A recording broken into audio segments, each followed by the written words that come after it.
యేసుక్రీస్తు యొక్క పరిశుద్ధమైన నామములో హృదయపూర్వకమైన వందనాలు తెలియజేసుకుంటూ ఉన్నాం. 20వ దినపు శుభాలు మీ అందరికీ తెలియజేస్తున్నాం. అప్పుడే దిద్దుబాటు దినాల్లో 20 రోజులు మనము పూర్తి చేసుకుంటున్నాం. అంటే సగం రోజులు అయిపోయినాయి. మరి మీ యొక్క ఆధ్యాత్మికమైన జీవితము, మూడుబారిన జీవితాలు నిజంగా చిగురించే అనుభవంలోకి వస్తున్నాయా? శ్రేష్టమైన వాక్యాలు మనము వింటూ ఈ దినాల్లో మనం ముందుకు వెళ్తూ ఉంటున్నాం. గత గడిచిన మంగళవారం నుంచి మనం చూస్తూ ఉంటున్నప్పుడు సిద్ధపాటు, ఎదురు చూడడము, ముందు చూపు అనే ఈ అంశాలు మనం జ్ఞాపకం చేసుకుంటూ వస్తున్నాం. మరి దినపు వాక్యాన్ని కూడా మన ధ్యానానికి ప్రారంభించుకుందాం. పరిశుద్ధ లేఖన భాగాలు జ్ఞాపకం చేసుకుందాం.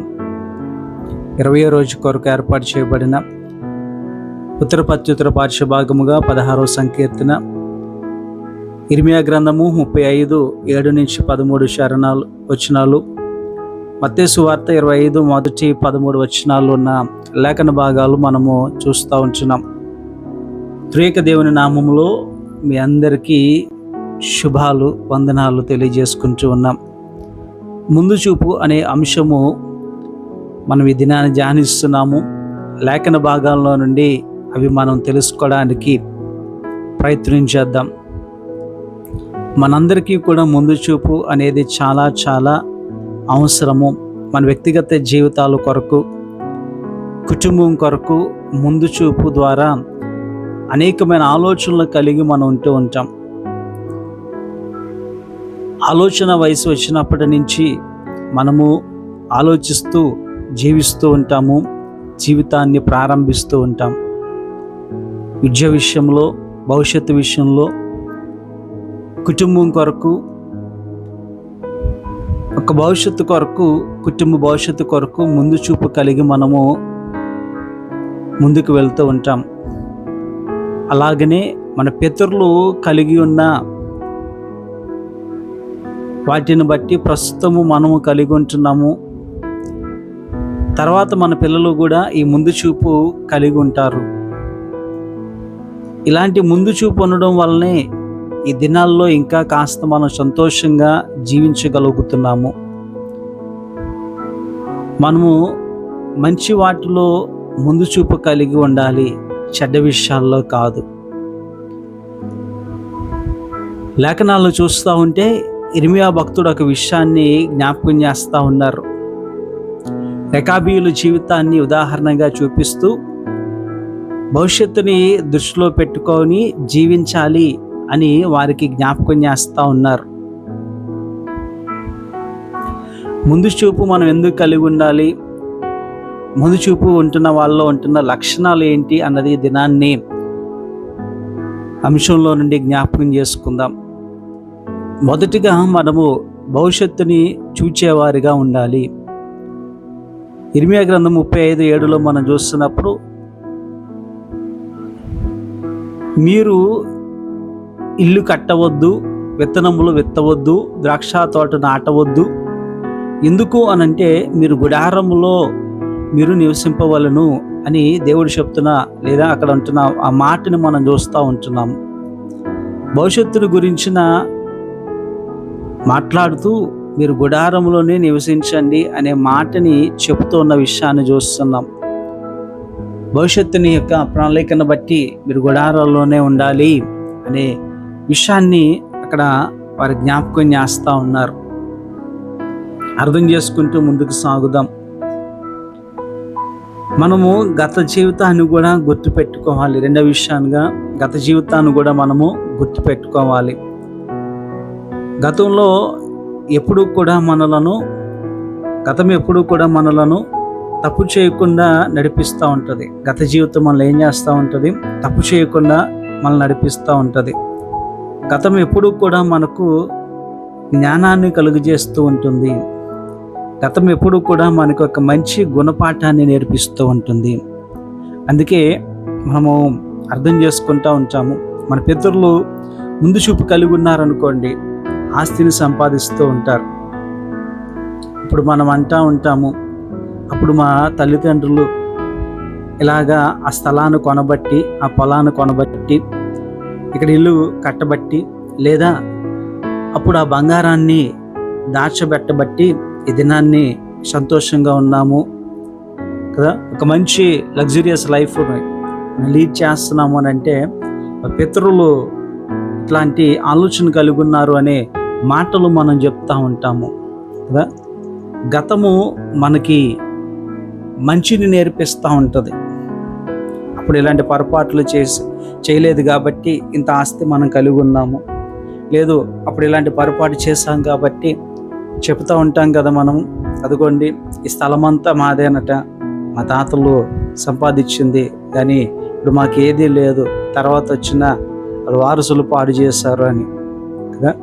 ముందు చూపు లేకపోవడాన్ని బట్టి ఇప్పుడు ఆ గతము మనకి మంచి నేర్పిస్తుంది, చెడు వైపుకు వెళ్ళకుండా మనల్ని ఆపుతూ ఉంటుంది.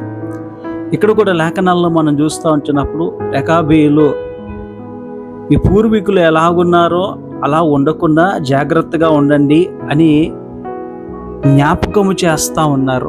35వ అధ్యాయం ఇర్మియా గ్రంథం 8వ వచనంలో చూస్తున్నప్పుడు, కావున మా పితరులైన రెకాబీయులు ఎట్లా ఉండేవారు అనే విషయాన్ని వారికి జ్ఞాపకం చేస్తూ గుడారంలోనే నివసించుచున్నాము అనే విషయాన్ని వాళ్ళకి జ్ఞాపకం చేస్తూ ఉన్నారు.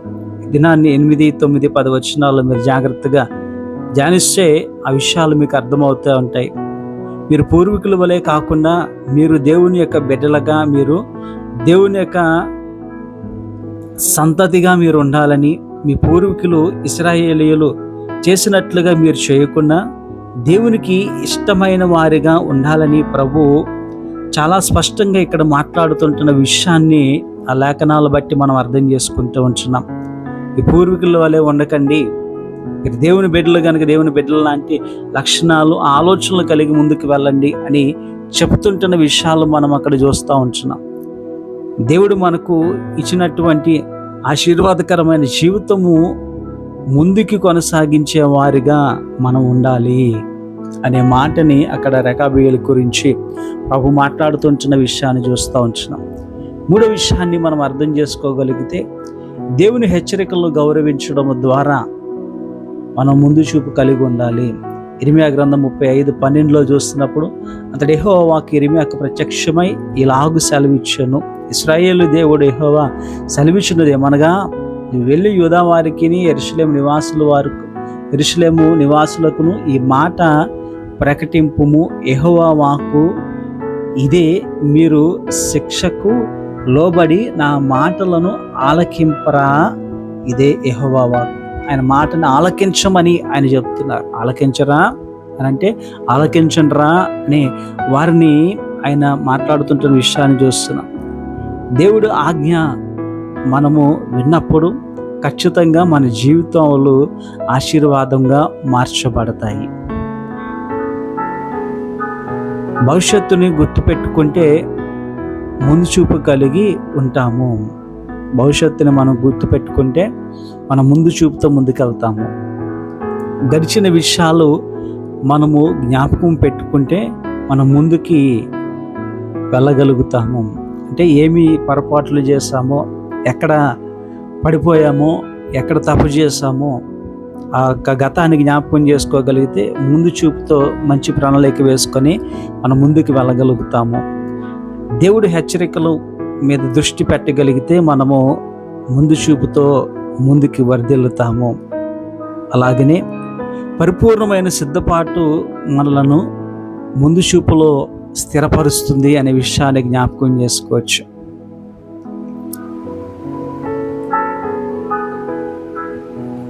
స్వార్థ పాఠ్య భాగంలో మనము జ్ఞాపకం చేసుకుంటున్నప్పుడు 10 మంది కన్యకలు మనం చూస్తూ ఉంటాము. వారు ప్రభు యొక్క రాకడ కొరకు ఎదురు చూస్తూ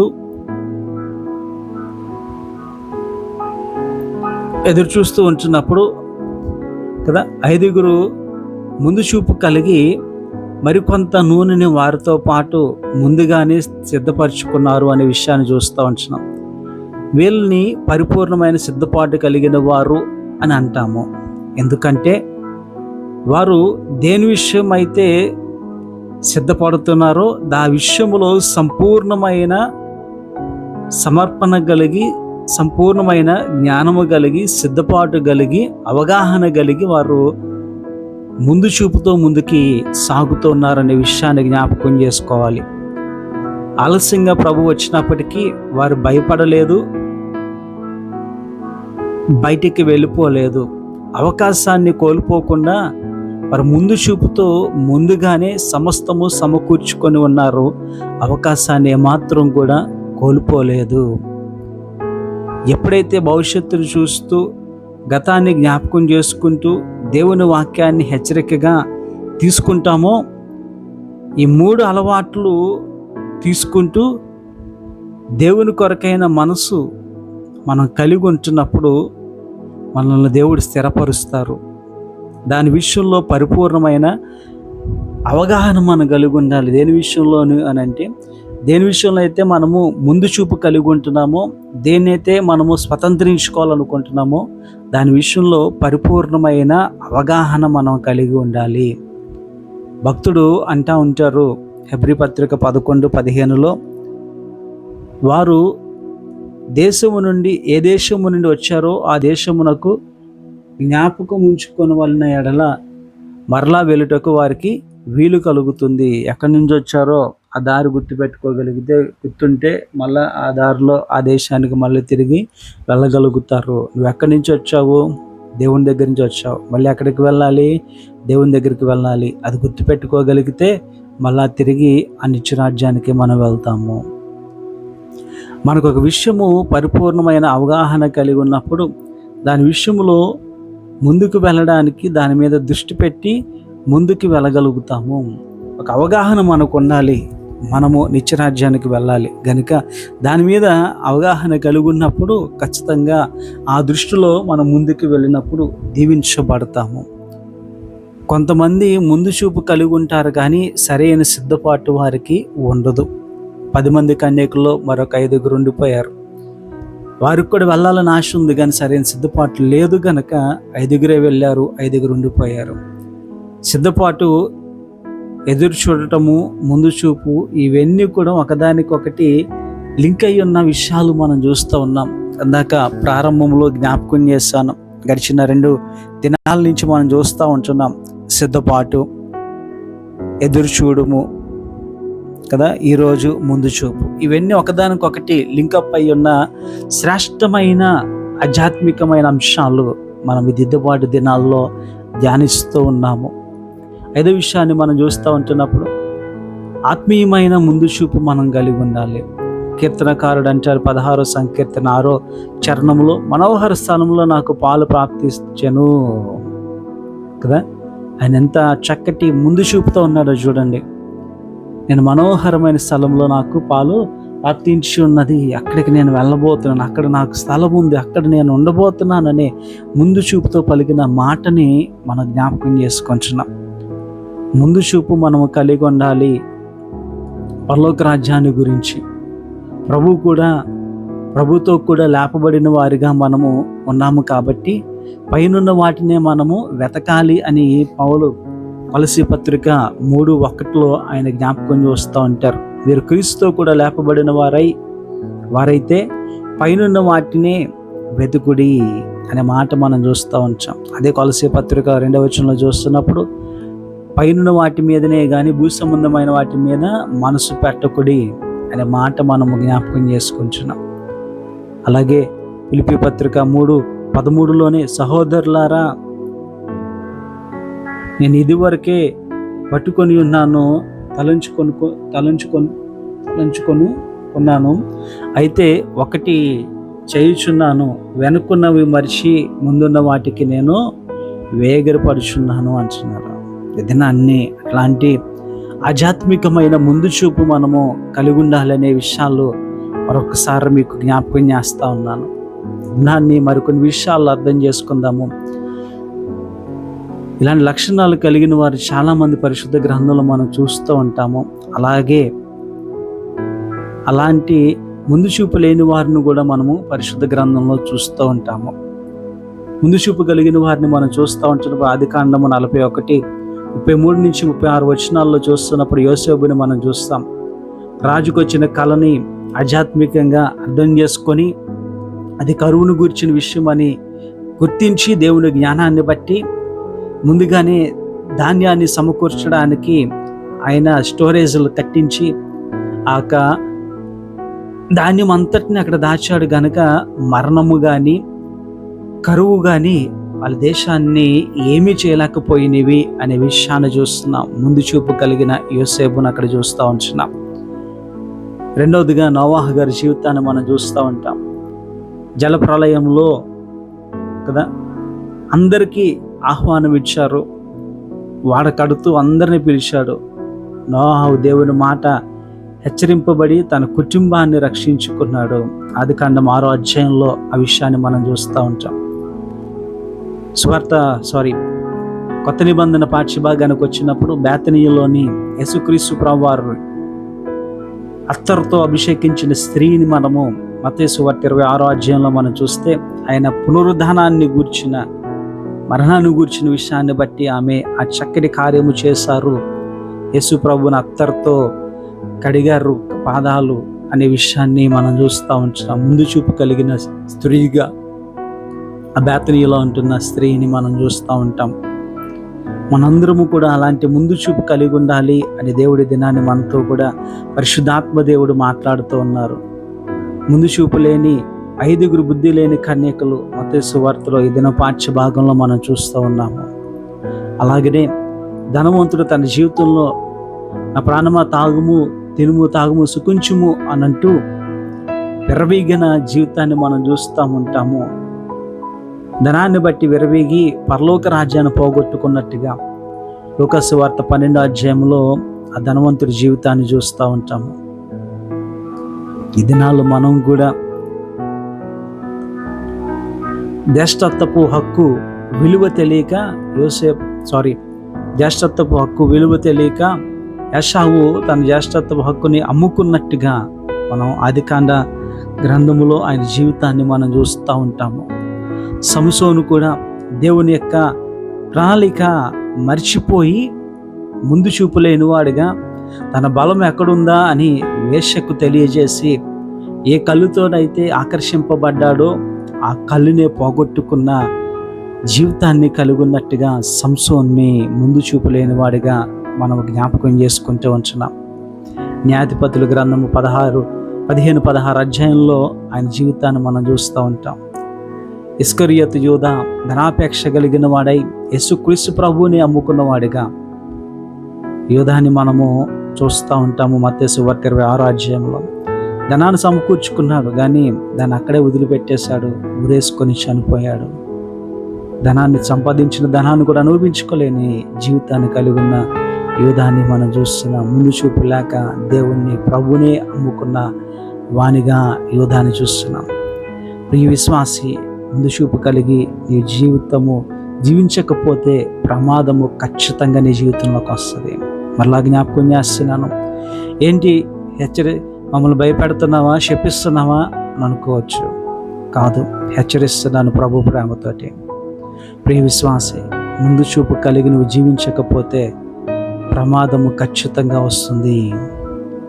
ఆ ప్రమాదాన్ని గూర్చి జాగ్రత్త నువ్వు కలిగి ఉండాలి. దేవుని రెక్కల కిందకి నువ్వు రావాలని ప్రభు ప్రేమతో ఈ మాటలు మీకు జ్ఞాపకం చేస్తున్నాను. చూడండి, సామెతలు 22:3 వచనంలో బుద్ధిమంతుల అపాయం వచ్చుట చూచి దాక్కును. ఏదైనా నువ్వేం చేస్తున్నావు? ఆయన రెక్కల కిందకు వచ్చి దాక్కో. ఆయనను సురక్షితంగా కాపాడడానికి, భద్రపరచడానికి, ఆయన గుండెలకు హత్తుకొని నిన్ను భద్రపరచుకోవడానికి ప్రభు సిద్ధంగా ఉన్నారనే మాట మీకు జ్ఞాపకం చేస్తున్నాను. చూడండి, చీమల గురించిన ఉపమానాన్ని సామెతలు 6వ అధ్యాయం 6-8 వచనాల్లో మనం చూస్తున్నప్పుడు కదా, సోమరి చీమల యొద్దకు వెళ్ళము, వాటి నడతను కనిపెట్టి జ్ఞాపకం చేసుకున్నాము, జ్ఞానము తెచ్చుకున్నాము. వాటికి న్యాయాధిపతి లేకున్నప్పటికీ, పై విచారణకర్తలే లేడు, అధిపతి లేడు, అవి వేసవకాలంలో ఆహారాన్ని సిద్ధపరచుకొని కోతకాలంలో ధ్యానముని కూర్చుకుంటున్నాయి.